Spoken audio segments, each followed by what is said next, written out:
बच्चों हम कक्षा 7 की गणित पाठ्य पुस्तक का अध्ययन कर रहे हैं और हमारा टॉपिक चल रहा है बच्चों अध्याय 12। क्या नाम है बच्चों इसका? बीजीय व्यंजक। बच्चों हमने इसके 3 भाग पूरे कर लिए हैं और आज हम शुरू कर रहे हैं इसका भाग 4, जिसमें हम बच्चों प्रश्नावली 12.2 के उदाहरण समझेंगे। ठीक है बच्चों, तो ध्यान से सभी उदाहरण करने हैं। सबसे पहले देखो, बीजीय व्यंजकों का योग और व्यकलन किस प्रकार किया जाता है। बीजीय व्यंजकों को किस प्रकार जोड़ा और घटाया जाता है, ये सीखना जरूरी है। देखो बच्चों, एक पदी व्यंजकों का योग और व्यकलन।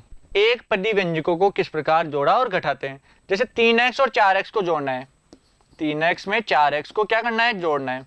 सबसे पहले बताओ, दोनों पद समान है या असमान है? दोनों की चर राशि देखो, यहाँ क्या है? x है, यहाँ क्या है? x है। दोनों x हैं, इसका मतलब समान पद हैं और समान पद ही जुड़ते और घटते हैं। तो बच्चों देखो, 3x में अगर 4x जोड़ेंगे तो कितना हो जाएगा? 3 और 4 7, तो इसका मान आ जाएगा 7x के बराबर। ठीक है बच्चों, समझ गए? समान पदों को किस प्रकार जोड़ा जाता है। जैसे 3x और 4x को जोड़ना है तो 3x और 4x जुड़ के 7x हो गया। अब बच्चों देखो, इनको जोड़ना है 8xy plus 4xy plus 2xy। अब तीनों की चर राशि देखो क्या है, इसमें भी xy है, इसमें भी xy है, इसमें भी xy है। अगर तीनों xy है तो तीनों को हम जोड़ सकते हैं। तो 8 और 4 12, 12 में 2 जोड़ा तो 14xy। कितना आ गया बच्चों? 14xy। अब बच्चों अगर इसकी जगह ऐसे होता 8x plus 4xy plus 2xy, तो बच्चों क्या करते हैं हम? तब इन तीनों को नहीं जोड़ सकते थे। इन दोनों को तो जोड़ सकते हैं, परंतु इसको इनमें नहीं जोड़ सकते, क्योंकि इनकी चर राशि देखो, यहाँ xy, यहाँ xy, तो ये दोनों तो जुड़ के क्या हो जाएंगे? 6xy। लेकिन बच्चों इस 8x को इस 6xy में नहीं जोड़ सकते। क्यों? क्योंकि ये चर अलग राशि है, ये चर अलग है। तो इसको केवल ऐसे ही रखते हैं कि 8x प्लस 6xy। इसको 8 और 6 को नहीं जोड़ेंगे अब, क्योंकि यहाँ चर क्या है? x है, यहाँ चर है xy। तो बच्चों समान पद होंगे ना, तभी उनको जोड़ सकते हैं, वरना उनको ऐसे ही लिख देते हैं। बच्चों तो इनको जोड़ा तो कितना है? 14xy। अब 7n में से 4n माइनस यानी घटाना है तो माइनस का 4n। दोनों के पद समान है nn, तो 7 में से 4 गया तो 3n। इस प्रकार बच्चों समान पदों को जोड़ा और घटाया जाता है। ठीक है बच्चों, अब देखो आगे, असमान पदों को जोड़ा या घटाया नहीं जा सकता। अगर पद असमान है तो उनको जोड़ा और घटाया नहीं सकते, जैसा हम समान पदों के साथ करते हैं। तो बच्चों देखो, 3xy और 7 को जोड़ो, तो क्या इनको जोड़ने से 7 को 3 में जोड़ सकते हैं? इनको नहीं जोड़ सकते। तो इसको केवल इतना ही लिख सकते हैं कि 3xy प्लस 7, इसके आगे इसको हल नहीं किया जा सकता। ठीक है बच्चों, समझ गए? इनको जोड़ नहीं सकते कि 7 में 3 जोड़ देंगे, इसको केवल इतना लिख सकते हैं हम। जैसे 3x प्लस 11 और 7x माइनस 5 को जोड़िए, 3x प्लस 11 और 7x माइनस 5, इनको जोड़ना है। तो बच्चों यहाँ देखो देखो, चर राशि समान है 3x और 7x, तो सबसे पहले चर को एक जगह करेंगे। जैसे 3x और 7x को पहले लिख देंगे तो प्लस का 7x, फिर 11 को बाद में लिख देंगे प्लस 11 माइनस 5। तो ये दोनों समान पद हैं तो इनको जोड़ सकते हैं। तो 7 और 3 10x, और बच्चों 11 और 5 अचर राशि है तो इनको भी जोड़ घटा सकते हैं। तो 11 में से 5 गया तो 6, तो 10x प्लस 6, ये हमारा आंसर आ जाएगा। इस प्रकार बच्चों हम चर और अचर को जोड़ते घटाते हैं। बच्चों x स्क्वायर और 2x को जोड़ो, क्या इनको हम जोड़ सकते हैं क्या? दोनों की चर राशि देखो, यहाँ x स्क्वायर है, यहाँ x है, दोनों अलग अलग है, इसलिए इनको जोड़ नहीं सकते। इसको केवल इतना ही लिखेंगे, x स्क्वायर प्लस 2x, यहाँ तक ही लिख सकते हैं। बच्चों समझ में आ गया? समान पद होंगे तो हम जोड़ते और घटाते हैं, पद समान नहीं है यानी असमान पद है तो उनको केवल लिख सकते हैं, उनको आगे हल नहीं किया जा सकता। ठीक है बच्चों, अब देखो आगे उदाहरण नंबर 4। समान पदों को एकत्रित करके व्यंजक 12m square minus 9m plus 5m minus 4m square minus 7m plus 10 को सरल कीजिए। ठीक है बच्चों, समझ गए? तो सबसे पहले क्या करना है, इसको लिखते हैं 12m स्क्वायर माइनस का 9m plus 5m minus 4m square minus 7m plus 10। ठीक है बच्चों, इसको लिख दिया हमने। अब क्या करना है, अब समान पदों को एक जगह करना है। देखो यहाँ m स्क्वायर है और m स्क्वायर का पद कौन सा है? ये वाला। तो इन पदों को हम पहले एक जगह लिखेंगे। तो 12m स्क्वायर, ये क्या है? माइनस का 4m स्क्वायर। ठीक है, m स्क्वायर के पद एक जगह हो गए। अब लिखेंगे m के पद, तो माइनस का 9m प्लस का 5m और माइनस का 7m। और लास्ट में है बच्चों प्लस के 10। ठीक है, हमने सारे पदों को लिख दिया। अब देखो इनको हल करना है, तो एम स्क्वायर के पद को तो अलग हल करेंगे, एम के पदों को अलग करेंगे और अचर पद अलग रहेगा। तो बच्चों देखो 12m स्क्वायर 4m स्क्वायर समान पद है, तो 12 में से 4 घटाएंगे तो 8m स्क्वायर। ठीक है बच्चों, समझ गए, एम स्क्वायर समान है तो 12 में से 4 गया तो 8m स्क्वायर। ऐसे बच्चों देखो माइनस का 9 प्लस 5 माइनस 7, 3 पद है, क्या क्या है, माइनस का 9 प्लस का 5 और माइनस का 7। इसको कैसे हल करेंगे बच्चों? बच्चों हमें पता है कि माइनस और प्लस होता है तो क्या आता है, माइनस। जब भी दो अलग अलग संख्याओं के चिन्हों को हम पास में रखते हैं तो माइनस का चिन्ह आएगा। तो 9 में से 5 घटेगा तो 4 आ जाएगा, वो भी किसका, माइनस का। तो बच्चों इसको लिख सकते हैं माइनस का 4m माइनस 7m प्लस 10। इन दोनों को हल किया है अभी तक, माइनस 9m और प्लस का 5m। कैसे किया, ये माइनस का है ये प्लस का है, माइनस प्लस क्या होते हैं, माइनस यानी घटते हैं। तो 9 में से 5 घटेंगे तो 4 आ जाएंगे m के, और बड़ी संख्या माइनस की है तो माइनस का 4m। ठीक है, अब माइनस 4 और माइनस 7 कितने होते हैं, माइनस के 11। तो 8m स्क्वायर माइनस का 11m प्लस 10, ये हमारा आंसर आ जाएगा। बच्चों देखो चिन्ह का ध्यान रखकर जोड़ना घटाना है। कैसे, जैसे प्लस और प्लस की संख्या को जोड़ेंगे तो जुड़ती है संख्या, प्लस और प्लस की संख्या है तो जोड़ना है। दोनों माइनस की संख्या है तो भी उन संख्याओं को जोड़ना है। एक प्लस की और एक माइनस की है तो उन संख्याओं को घटाना है, और एक पहली माइनस की दूसरी प्लस की है तो भी संख्याओं को घटाना है। ठीक है, और चिन्ह कौन सा आता है, बड़ी संख्या का। जैसे बच्चों यहाँ देखो माइनस 9 प्लस 5, एक माइनस की है दूसरी प्लस की है, पहली माइनस और दूसरी प्लस है तो माइनस होगा यानी घटाएंगे, तो 9 में से 5 गया तो 4 आ गया, लेकिन चिन्ह बड़ी संख्या का यानी माइनस का चिन्ह आएगा, माइनस का 4m। वैसे ही यहाँ देखो दोनों माइनस की है तो दोनों माइनस की है तो प्लस हो जाएगा, तो 4 और 7 11, चिन्ह बड़ी संख्या का माइनस का है तो माइनस आ गया। ठीक है बच्चों, समझ गए सभी? तो इस प्रकार हम उदाहरण को हल कर सकते हैं, यही हमारा आंसर हो जाएगा।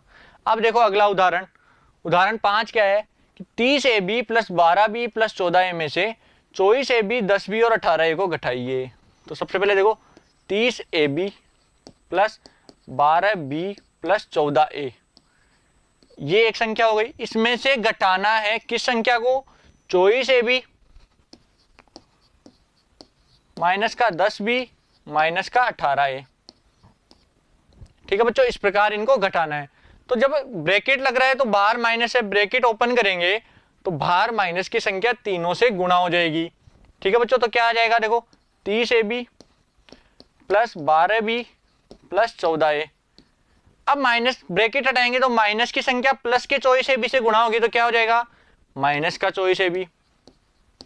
माइनस की संख्या माइनस के 10b से होगी तो प्लस का 10b, और माइनस की संख्या माइनस के 18a से होगी तो प्लस का 18a। क्योंकि बच्चों अगर माइनस की संख्या गुणा होती है ना तो चिन्ह बदल जाते हैं, प्लस वाली माइनस में और माइनस वाली प्लस में। तो देखो 24ab माइनस की हो गई, 10b प्लस का और 18ab प्लस का। अब समान पद को एक जगह लिखना है, तो 30ab और ab का पद क्या है 24, तो माइनस का 24ab।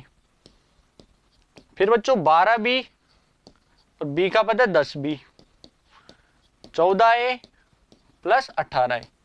तो बच्चों ए बी के पद एक जगह, बी के पद एक जगह और ए के पद एक जगह लिख दिए। तो यहाँ देखो ए बी है तो 30 में से 24 गया तो 6ab प्लस 12 और 10 22ab, 22b, 14 और 18 कितने होते हैं बच्चों 32a। तो इस प्रकार इनको हम घटा सकते हैं, तो क्या आएगा 6ab, 22b और 32a। ठीक है बच्चों, समझ गए?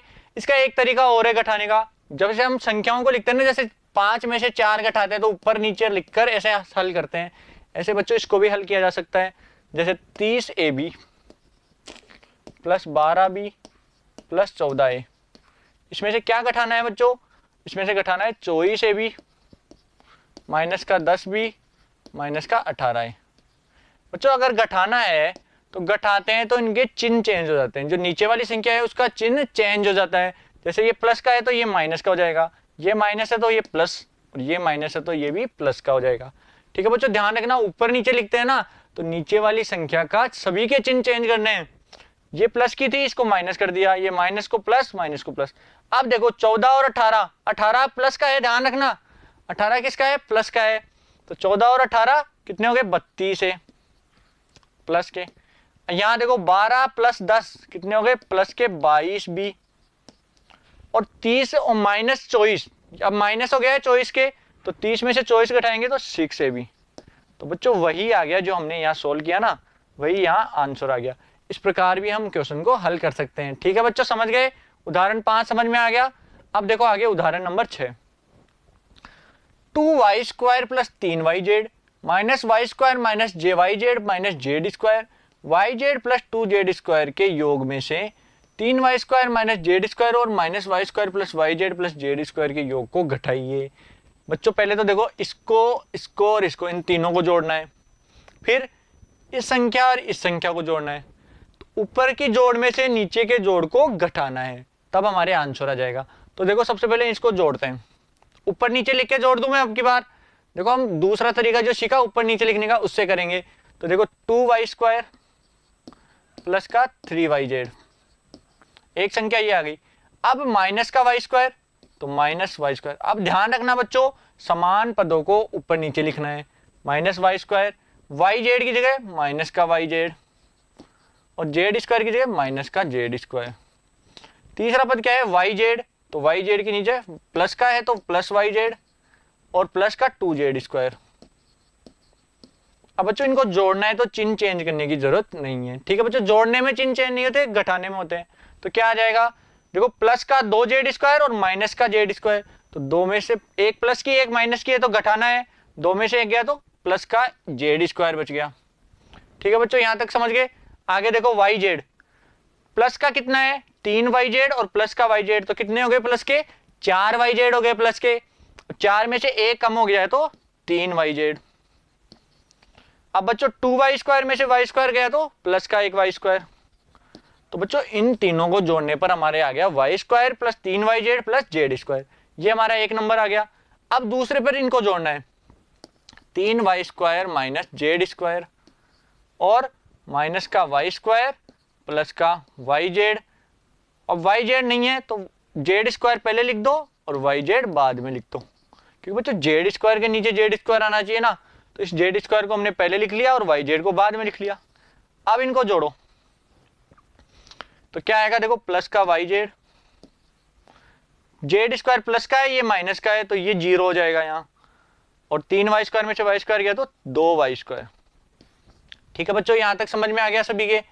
अब इस जोड़ में से इस जोड़ को घटाना है, तो अब ध्यान से देखो आगे, y² प्लस का 3yz प्लस का z², इसमें से घटाना है 2y² प्लस yz। अब z² की जगह कुछ नहीं आएगा क्योंकि 0 आ गया ना, इसलिए z² की जगह कुछ नहीं आएगा। अब घटाना है तो चिन्ह चेंज करो, देखो ये माइनस का, ये भी माइनस का, और यहाँ आगे कुछ नहीं है तो आगे चिन्ह चेंज नहीं होगा। तो देखो क्या बच गया, प्लस का z², 3yz में से एक yz गया तो 2yz प्लस के, और y² और माइनस का 2y²। तो जो बड़ी संख्या कौन सी है, 2y² है ना, तो दो में से एक गया तो y², लेकिन चिन्ह देखो बड़ी संख्या माइनस की है तो माइनस का, तो हमारे आंसर आ जाएगा minus y² plus 2y² plus z²। ये हमारे आंसर आ गया। ठीक है बच्चों, समझ गए सभी, उतार लो इसको अपनी कॉपी में। बच्चों उदाहरण 6 क्लियर है सभी का। बच्चों हमने प्रश्नावली 12.2 के सभी 6 उदाहरण हमने पूरे कर लिए हैं, और बच्चों आशा करता हूँ आपको अच्छे से समझ में भी आए होंगे। बच्चों फिर भी अगर कंफ्यूजन है तो आप वीडियो को शुरू से दोबारा देख सकते हैं, जिससे आपके सभी डाउट क्लियर हो जाएंगे। अब बच्चों अगले पार्ट में हम शुरू करेंगे प्रश्नावली 12.2 के प्रश्न। Thank you.